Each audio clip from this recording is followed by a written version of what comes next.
Stop interrupting me. So I don't believe in the photon. Okay, if you don't believe in photons, why are you describing their rate of induction change? Okay, I gotta go. Really? When I ask you why you're using the rate of induction change in photons, which you confirmed you are using, you've got to go. When it comes to the photon, okay, this idea that Einstein won his Nobel Prize for, which is that a photon hits an atom and knocks off an electron, that is just a model that's reified with math. You just need to affirm it. It's been 7 attempts. Now, the audience knows how easily you're being, because at some point you've got to say yes when I keep asking you the same question 8, 9, 10 times. So the thing you're measuring the rate of induction change in, that would be in the photons, wouldn't it? Witsit? I've said yes like 5 times. Yes, it would. Induction changing. That would be in the photons, wouldn't it? Witsit? I've said yes like 5 times. Yes, it would. Now that we know that the thing you're basing your claim on, that would be the rate of induction change in photons, now tell us all about how much you object to those photons you use in your example. Go ahead and rip your own head off for my audience there, Witsit. On you go.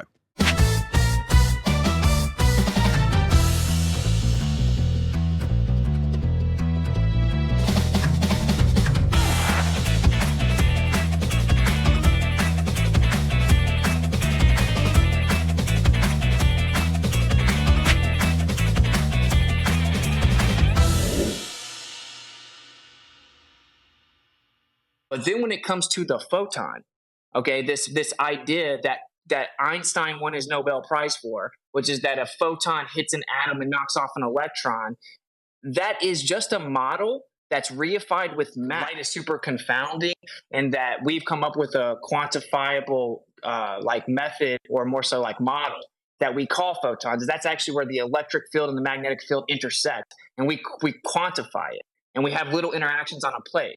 Okay, you're saying to take this, I don't know what, double slit experiment and take the interaction of what we would call a photon on the photographic plate and then interpret that and use it as proof of anything is a reification fallacy according to you. Am I right so far? There's another section to it. Just yes or no. Am I right? Yes. Yes. Okay. Given that it's your standard that would be a reification fallacy, to take those wave function collapse demonstrations that aren't really experiments, merely reification fallacies, how would you then take the exact same thing, describe a differential rate of induction, and infer that there's anything to do with the background medium based on the exact same standard?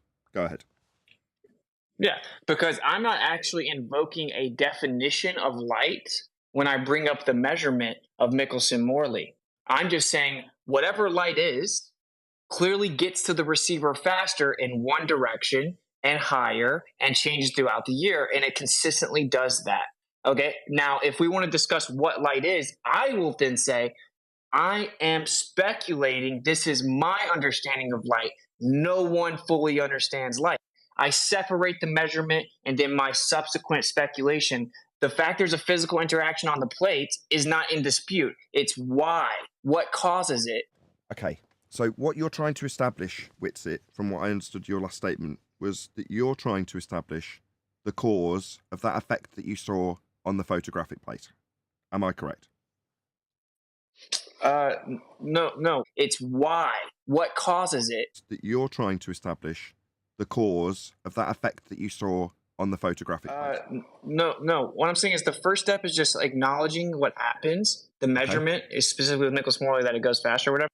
And then to try to figure it out is cool, but it's speculation. We don't have scientific proof of what light is.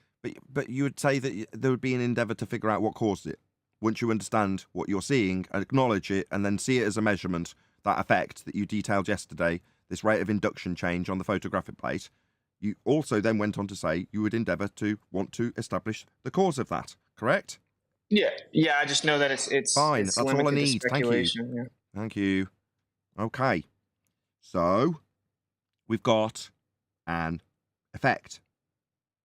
And it would be in your interest to find the cause of the effect. Okay.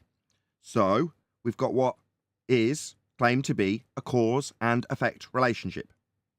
So then we say Okay, well, we're going to look at this through the eyes of science, because the method of science exclusively deals with cause and effect relationships and exclusively deals with the physical and natural world. And you're suggesting that this has some bearing on the physical and natural world and that there's an entire background medium directly related to it. So, given that you're making inference about what our world will do, and there's a effect you're claiming that only takes place on a man-made plate, and you'd endeavour to find the cause of it, we would suggest that this is absolutely within the remit of science, and that we would just need to first establish what the naturally occurring phenomena was. Now, up until this point, you have told us all about how it's unreasonable and straw man-like to suddenly turn around and say, well, if it's not science, we're not interested in it, when it is definitely within the purview of science based on your description. It is definitely a cause and effect relationship without the cause being established. Therefore, it's definitely within the remit of science. The only problem being, and this is where we left off yesterday, this doesn't occur in nature. So, who cares? It's a technological problem. The differential in respect to the induction of light on man-made photographic plates isn't something that is going to go through the scientific method, because that's a technological issue. I mean, at that point yesterday I called you a wanker. My apologies, not needed. In this instance, I'm just going to say you're in a category error if you think this has any bearing on the nature of the world, let alone related to a background medium, when it's merely a technological issue with how the rate of induction changes on a man-made photographic plate. Yeah, so that's what I'm saying. Like, you guys don't even understand. So it's just a measurement, okay? It's a measurement, and yes, we use man-made instruments to make measurements. And when we make the measurement, it shows that the light changes relative to direction, altitude, and season.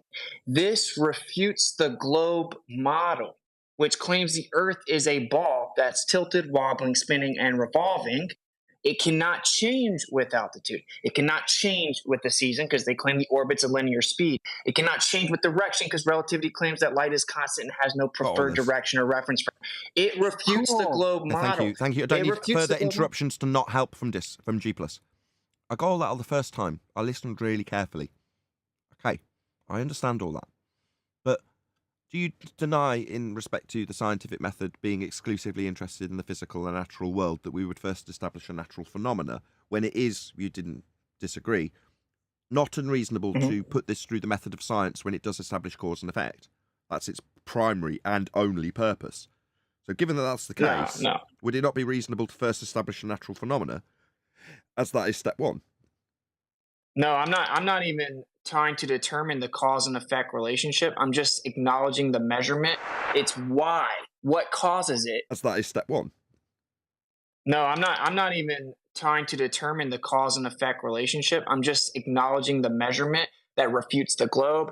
In this scenario, it's not a naturally occurring phenomena. It may be naturally occurring, but we don't have the ability to measure it, right? Because it's like, what are you going to use the sun? And the sun actually rises in the opposite direction, blah, blah, blah. Okay. So you don't need to go into your parroting verbatim verbal diarrhea with the same thing I've already heard twice now. Thank you. Okay. So it's not a natural phenomena, right? This only is therefore... Thank you, Witsit. It's therefore within the remit of technology. Yeah? That's what you're studying, technology, Witsit.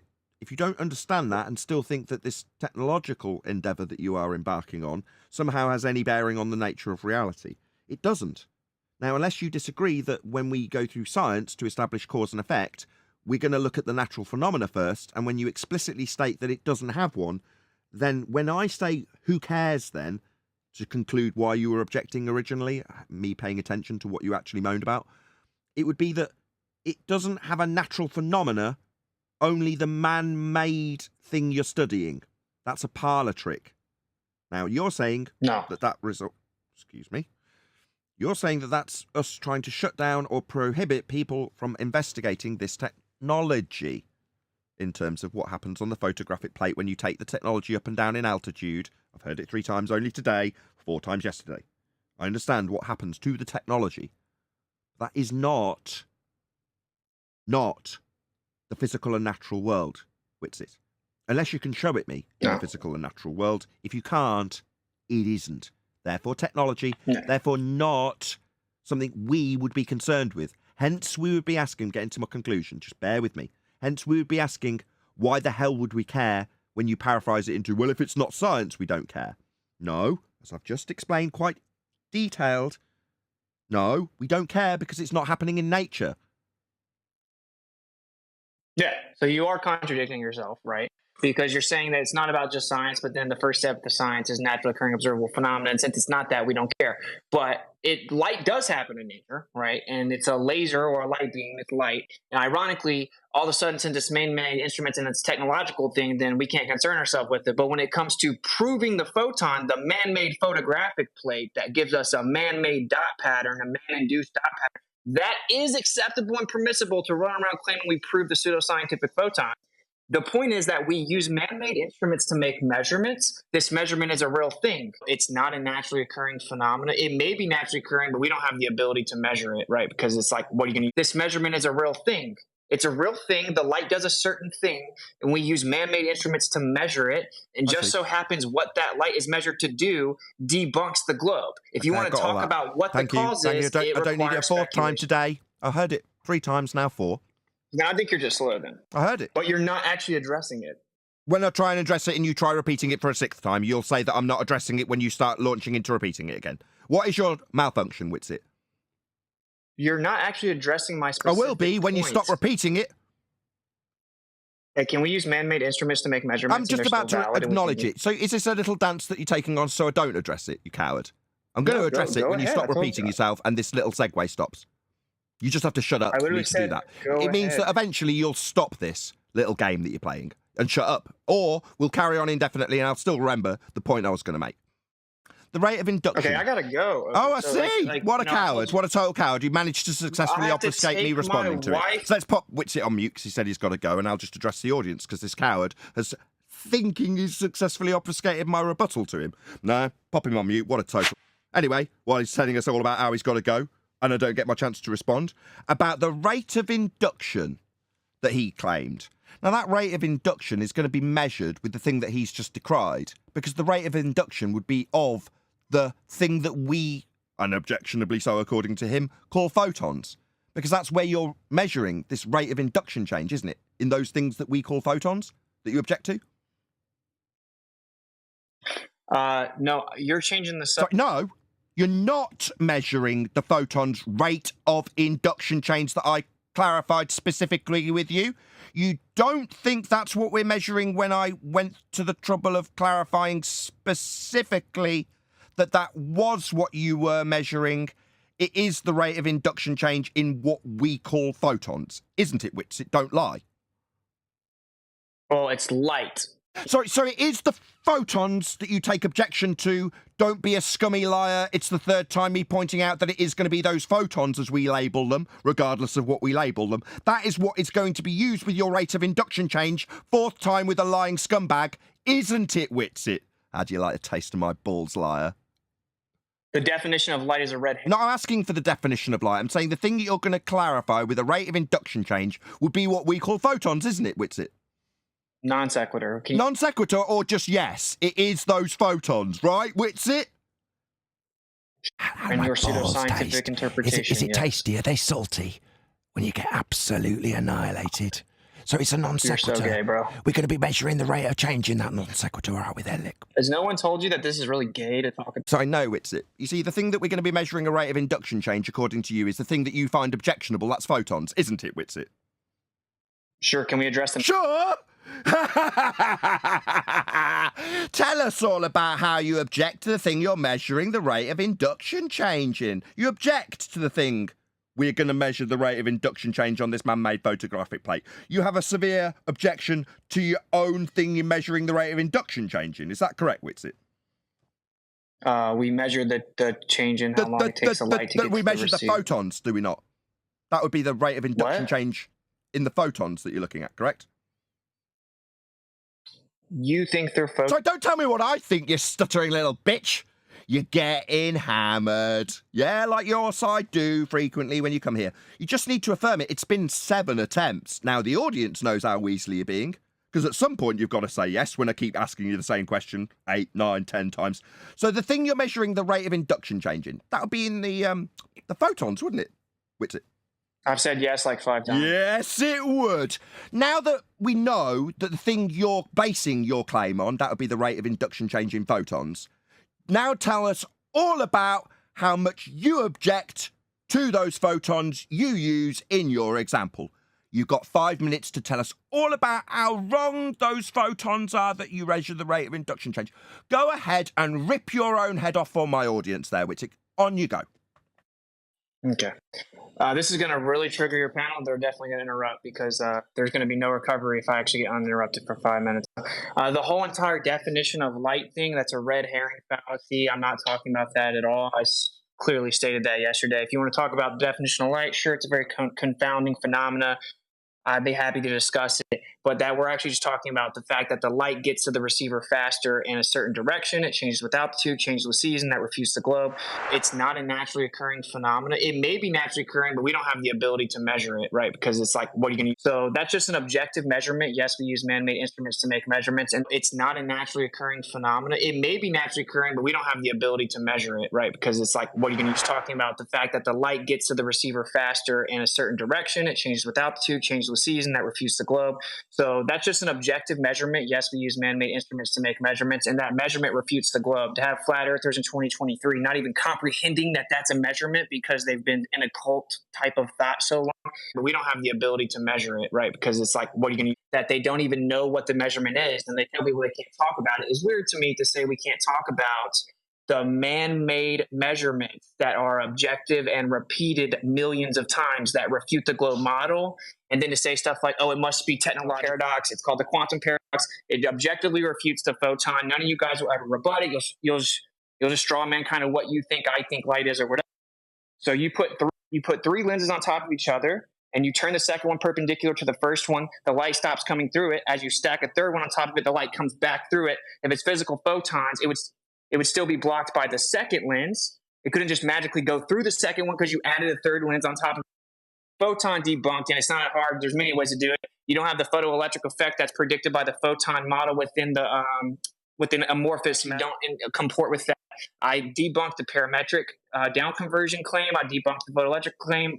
Was like a year ago in my presentation. No one addressed it. And in conclusion, because I actually do have to go take my wife to the airport. The main point is you guys kind of have this script where you're like, you can't talk about anything except for these two things. I don't need anything about this. I just needed about how you would debunk the photon and its rate of induction change. So that's how you debunk the thing you use and claim a rate of induction change for. That's how you debunk the photons you're claiming a rate of induction change. That's how you tear your own head off, is it? You already admitted it, Nathan. Like I said, I gotta go.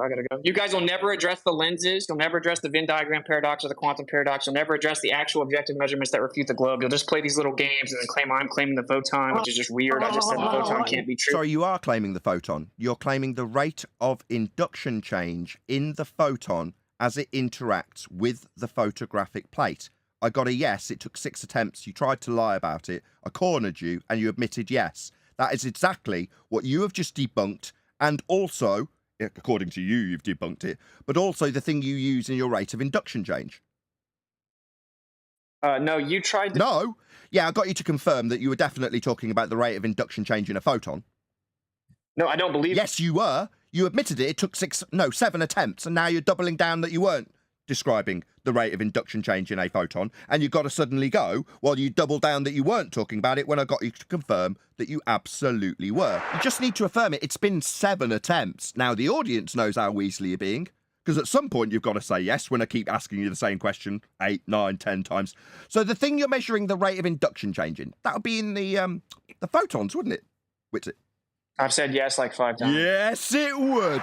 You also, in a very Weasley way, tried to segue away from it when John brought it up yesterday, and you told Adam it was non sequitur. And yet here we are with you admitting that the thing that's got a rate of induction change is actually photons. Okay, so once again... Okay, it definitely isn't. It makes you seem very Weasley and like a liar, because what you're debunking, according to you, is simultaneously the thing you've got a rate of induction change to claim a background medium with.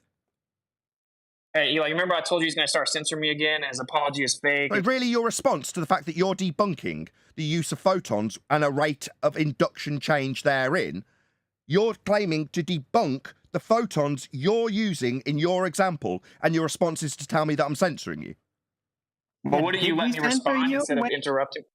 You're back to your stop interrupting me. So I don't believe in the photon. You asked me, is it the Uninterrupted same with the photon? Okay, if you don't believe in photons, why are you describing their rate of induction change? Okay, I gotta go. Dude. I don't. It's not Yeah, the you induction. do. Really? When I ask you why you're using the rate of induction change in photons, which you confirmed you are using, you've got to go and claim you're being censored? Oh dear, this looks really terrible, Witsit.